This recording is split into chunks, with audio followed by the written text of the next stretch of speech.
இம்ரான், நீதித்துறை சார்ந்து ஒரு நிறைய விஷயங்களை பார்த்துட்டு இருக்கிறதுனால உங்கள்கிட்ட என்ன கேட்குறேன். மதுரை தான் நான் கேட்டிருந்தேன். இப்போது முன்ஜாமீன் மனு ரத்தாகி இருக்கிறது அப்படிங்கிறது மூலமாகவும், அதே போல் சிபிஐ விசாரிக்க தேவையில்லை, அதுக்கான அவசியம் இல்லை அப்படிங்கிறது சொல்லியிருக்காங்க. அது என்ன அடிப்படையில் நீதிமன்றம் இந்த முடிவுகளுக்கு வந்திருக்குது, அதை பற்றி முதல்ல சுருக்கமாக சொல்லிடுங்க. இன்னைக்கு முதலாக எடுத்துக்கொள்ளப்பட்டது டிவிஷன் பெஞ்ச். டிவிஷன் பெஞ்ச் என்றால் 2 நீதிபதிகள் அடங்கிய ஒரு அமர்வு. அதில் பொது நல வழக்குகள் எல்லாம் 2 நீதிபதிகள் அமரும் முன்புதான் போக வேண்டும். இன்னைக்கு 7க்கும் மேற்பட்ட பொதுநல வழக்குகள் தாக்கல் செய்யப்பட்டிருந்தன. அதாவது இந்த கரூர் சம்பவத்தை ஒட்டிய பொதுநல வழக்குகள் ஒவ்வொன்றாக நீதிபதிகள் தண்டபாணி அவர்களும் நீதிபதி ஜோதிராமன் அவர்களும் விசாரணைக்கு எடுத்தார்கள். இப்போ இந்த மனுக்கள் எல்லாம் 3 பிரிவா பிரிச்சாங்க. ஒரு பிரிவு எந்தெந்த மனுக்கள்ல சிபிஐ விசாரணை கோரப்பட்டுள்ளது. அப்படி பார்த்தா அது 3 மனுக்கள் வந்தன. ஒன்று, சென்னையை சேர்ந்த வழக்கறிஞர் ML ரவி. அவர் தேசிய மக்கள் சக்தி கட்சி என்கிற ஒரு கட்சியையும் நடத்தி வருகிறார். அவர் போட்ட வழக்கு. அதில் எடுத்து நீதிபதிகள் என்ன சொன்னார்கள் என்றால், நீங்கள் ஒரு அரசியல்வாதி, உங்களுக்கும் அந்த சம்பவத்திற்கும் என்ன சம்பந்தம்? நீங்க அக்ரீவ் பர்சனா? அந்த விக்டிம்ஸ் யாராவது ஃபேமிலிக்கு தேவைப்பட்டவரா? இல்லை. நீங்கள் இந்த நீதிமன்றத்தை ஒரு அரசியல் மேடையாக மாற்ற முடியாது. ஆகையால் உங்களுக்கு லோக்கல் ஸ்டாண்டே கிடையாது. இந்த சிபிஐ கேட்கறதுக்கு உங்கள் மனு தள்ளுபடி செய்யப்படுகிறது.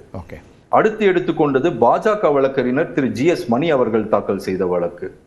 அவரும் சிபிஐ விசாரணை கேட்டிருந்தார். அவர் வழக்கு ஃபார் மெயின்டெய்னபிலிட்டி, அதாவது இந்த வழக்கு விசாரணைக்கு ஏற்றுக்கொள்ளத்தக்கதா அல்லவதா என்கிற கேப்ஷன் போட்டு விசாரணைக்கு வந்ததால், உங்களுடைய மனுவும் விசாரணைக்கு ஏற்றுக்கொள்ளத்தக்கப்பட்டதல்ல, உங்களுக்கும் இதற்கும் சம்பந்தம் இல்லை என்று அதையும் நீதிபதிகள் முடித்து வைத்து உத்தரவிட்டனர். மூன்றாவதாக KK ரமேஷ், மதுரையை சேர்ந்தவர், எப்பொழுதும் பொதுநல வழக்குகளை தொடுத்து கொண்டு இருப்பவர். அவர் தாக்கல் செய்த வழக்கு. அவர் தாக்கல் செய்த வழக்கில் சிபிஐ விசாரணை என்பது அவருடைய ஒரே ஒரு பிரேயர் தான். மற்றபடி அவர் இறந்து போனவர்களுக்கு குடும்பங்களுக்கு 50 லட்சம் ரூபாய் தலா காம்பன்சேஷன் வழங்க வேண்டும், இன்ஜூர் ஆனவங்களுக்கு 10 லட்சம் ரூபாய் வழங்க வேண்டும் என்ற கோரிக்கை வைத்திருந்தார்.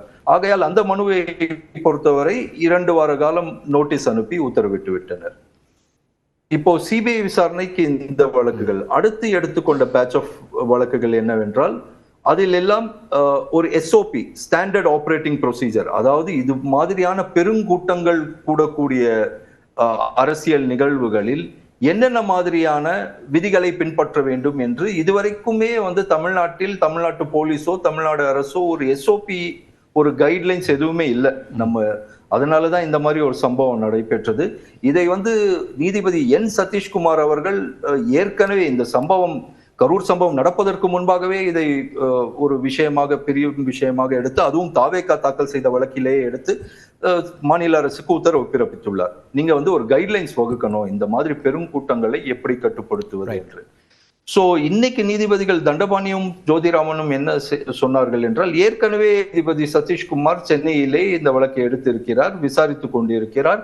அடுத்த விசாரணை அக்டோபர் 16ஆம் தேதி வரவிருக்கிறது. ஆகையால் இந்த வழக்குகளை நாங்கள் இப்பொழுது எந்த உத்தரவும் பிறப்பிக்க தேவையில்லை. மேலும் அரசு தரப்பில் இருந்தே ஒரு உத்தரவாதம் இன்று நீதிமன்றத்தில் கொடுக்கப்பட்டது. அது என்னவென்றால், தேசிய நெடுஞ்சாலைகளிலும் மாநில நெடுஞ்சாலைகளிலும் எந்த ஒரு அரசியல் கட்சிக்கும், அதாவது ஆளுங்கட்சியான திமுக உட்பட எந்த ஒரு அரசியல் கட்சிகளுக்கும் இந்த SOPயை நாங்கள் ஃபார்முலேட் செய்யும் வரை அனுமதிக்க மாட்டோம் என்று சொன்னார்கள். அதை நீதிபதிகள் பதிவு செய்து கொண்டார்கள்.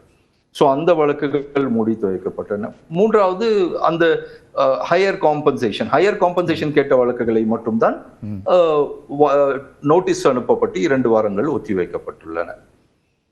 காலையிலே இந்த டிவிஷன் பெஞ்ச் 2 நீதிபதிகள் அமர்வு முடிந்தவுடன் இந்த 2 நீதிபதிகளும், நீதிபதி தண்டபாணியும் நீதிபதி ஜோதிராமனும் தனித்தனியே உட்கார்ந்து ஒருவர் ரிட் மனுக்களையும் இன்னொருவர் ஜாமீன் மற்றும் முன்ஜாமீன் மனுக்களையும் விசாரிக்க ஆரம்பித்தனர்.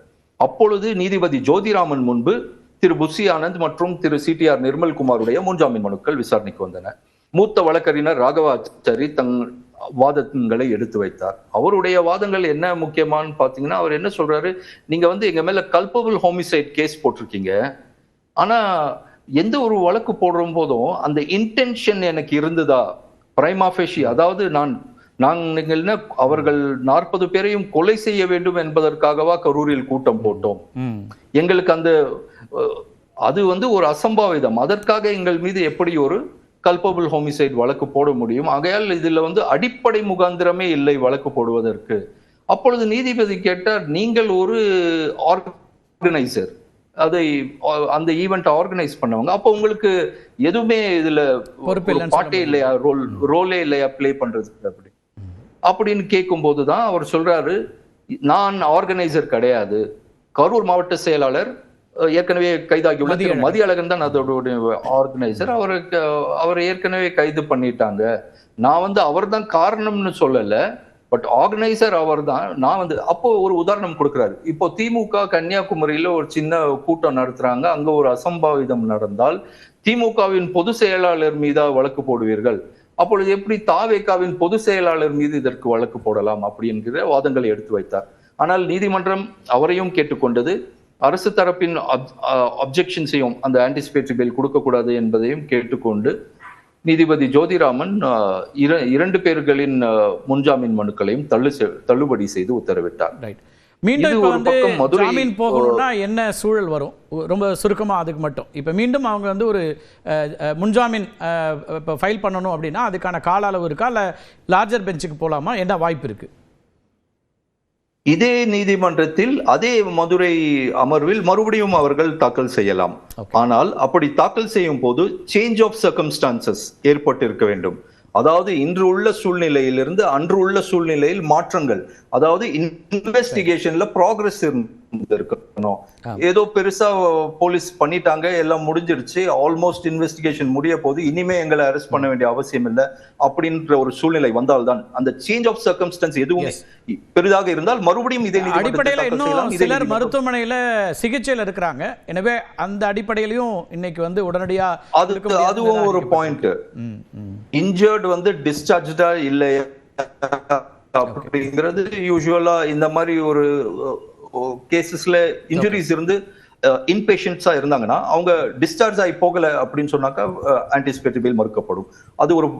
அது இல்லாம ஒரு மேஜர் சேஞ்ச் ஆஃப் சர்க்கம்ஸ்டன்ஸ் இருக்கணும் கேஸ்ல, உங்களுக்கு செகண்ட் டைம் நீங்க ஆன்டிசிபேட்டரி பெயில் போட்டு கேட்கணும். ஓகே, இப்போ இன்னைக்கு வந்து கைதுக்கு தடை இல்லை அப்படின்னு எடுத்துக்கலாமா? ஏபி கேன்சல் ஆகுதுங்கிறது என்ன, வாட் இட் மீன்ஸ் லீகலி? 100%. இப்போ வந்து போலீஸ் இப்போ தேடிக்கிட்டே இருக்காங்க திரு புஷி ஆனந்தையும் திரு சிடிஆர் நிர்மல்குமாரையும்.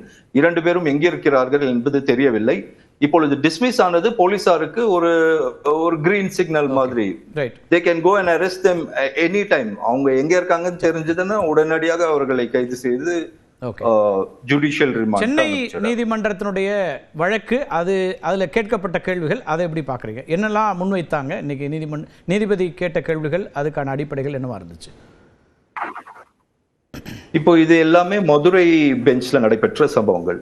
அடுத்து சென்னையில என்ன நடக்குதுன்னா, திரு நீதிபதி என் செந்தில்குமார் முன்பு ஒரு மனு வருது.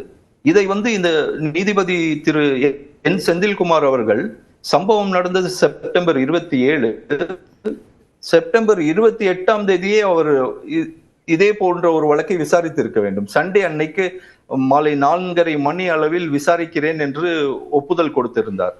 ஆனால் கடைசியில் பார்த்தால் அந்த வழக்கு போட்ட ஆவணங்களை பார்க்கும் போது அது ஏற்கனவே நிலுவையில் இருந்த, அதாவது நீதிபதி என் சதீஷ்குமார் கிட்ட நான் முன்னாடி சொல்லிட்டு இருந்தேன் இல்லையா, அந்த வழக்கில ஒரு இம்ப்ளீடிங் பெட்டிஷன் மாதிரி போட்டுட்டாங்க. சோ இவர் வந்து இப்போ தசேரா விடுமுறை உயர் நீதிமன்றத்துக்கு இருந்து இவர்கள் விடுமுறை நீதிபதிகள், இவங்க வந்து ஏற்கனவே இருக்கும் வழக்கை விசாரிக்க முடியாது, புது வழக்குகள் தாக்கல் செய்தால்தான் விசாரிக்க முடியும்.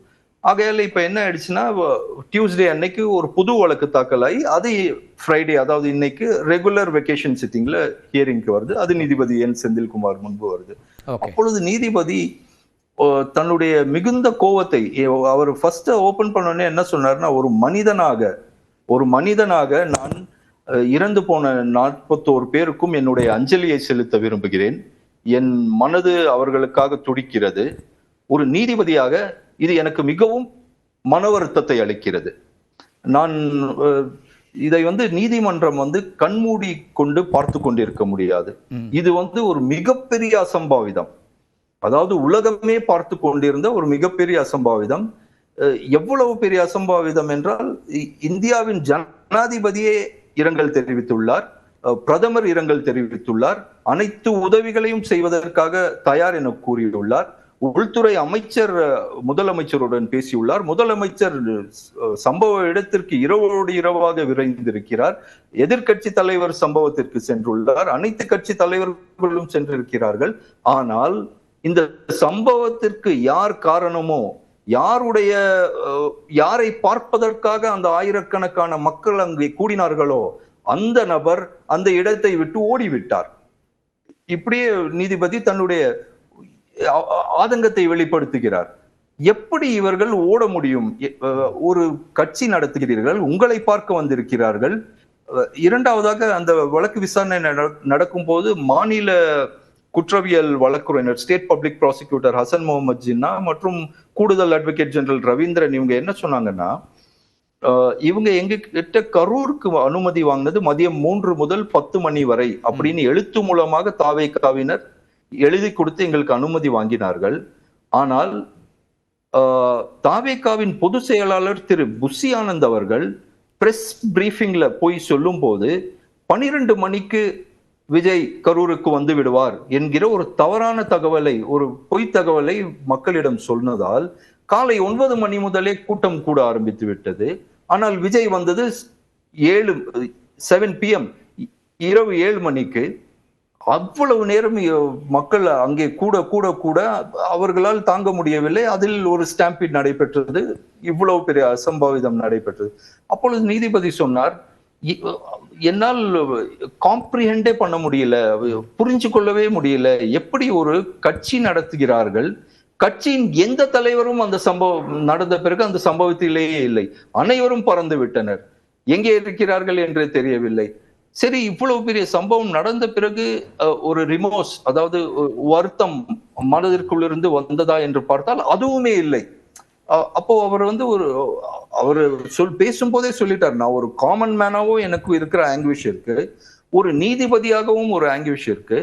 நீதிமன்றம் இது போன்ற மாநில அரசும் மாநில போலீஸ் மீதும் அவர் மிகவும் கோபத்தை காட்டினார். அவர் என்ன சொன்னார்னா, இவ்வளவு பெரிய சம்பவம் நடைபெற்று விட்டது, 41 பேர் உயிரிழந்துள்ளனர், 27ஆம் தேதி நடைபெற்றது, நாம் இன்று அக்டோபர் 3ஆம் தேதியில் இருக்கிறோம், நீங்கள் யாரை கைது செய்துள்ளீர்கள்?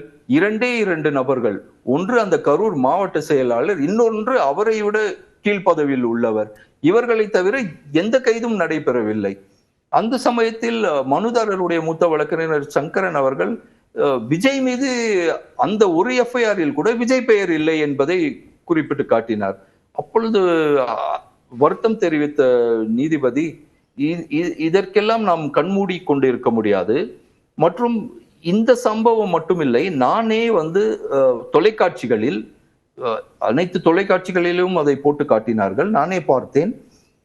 விஜயுடைய கேரவன் வரும்போது ஒரு சம்பவத்தில் ரைட் ஹேண்ட் சைட்ல ஒரு 2 வீலர் இடிச்சு அந்த பஸ்ஸோட கீழே விழுறாங்க அந்த ரைடர்ஸ். இன்னொரு சம்பவத்துல லெஃப்ட் ஹேண்ட் சைட்ல இடிச்சு விழுறாங்க. சோ 2 வீடியோக்களை பார்த்திருக்கிறேன். அந்த 2வது வீடியோ லெஃப்ட் ஹேண்ட் சைட்ல இடிக்கும் போது அந்த டிரைவர் பக்கத்தில் இருக்கும் நபர், அந்த கேரவனுக்குள்ளே இருக்கும் நபர், அவர்கள் இடித்து கீழே விழுவதை பார்க்கிறார். அதுவும் அந்த வீடியோ காட்சிகளில் தெளிவாக தெரிகிறது. இவ்வளவு தெரிந்த பிறகும் இது ஒரு தெளிவான ஹிட் அண்ட் ரன் கேஸ். ஏனென்றால் அந்த கேரவனை நிறுத்தவே இல்லை. அவர்கள் இடிந்து விழுகிறார்களே, அவர்களுக்கு என்ன ஆனது ஏது ஆனது என்று ஒரு அக்கறையும் உள்ளிருந்தவர்களுக்கு தெரிந்தது போல் தெரியவில்லை. இந்த சம்பவத்துக்கு ஏன் நீங்கள் ஒரு சாதாரண மோட்டார் ஆக்சிடென்ட், ரோட் ஆக்சிடென்ட் இருந்ததுன்னா நீங்க ஒரு ஹிட் அண்ட் ரன் கேஸ் போடுவீங்கல்ல, இடிச்சிட்டு போயிட்டாங்கன்னு சொல்லிட்டு நிறுத்தாம ஏன் இதுக்கு போடலன்னு கேட்டாங்க. அப்போ கம்ப்ளைண்ட் எதுவும் வரல அப்படிங்கிற ஒரு இஷ்யூவை எடுத்து வச்சாங்க அரசு தரப்புல. அப்போ நீதிபதி என்ன சொல்றாரு,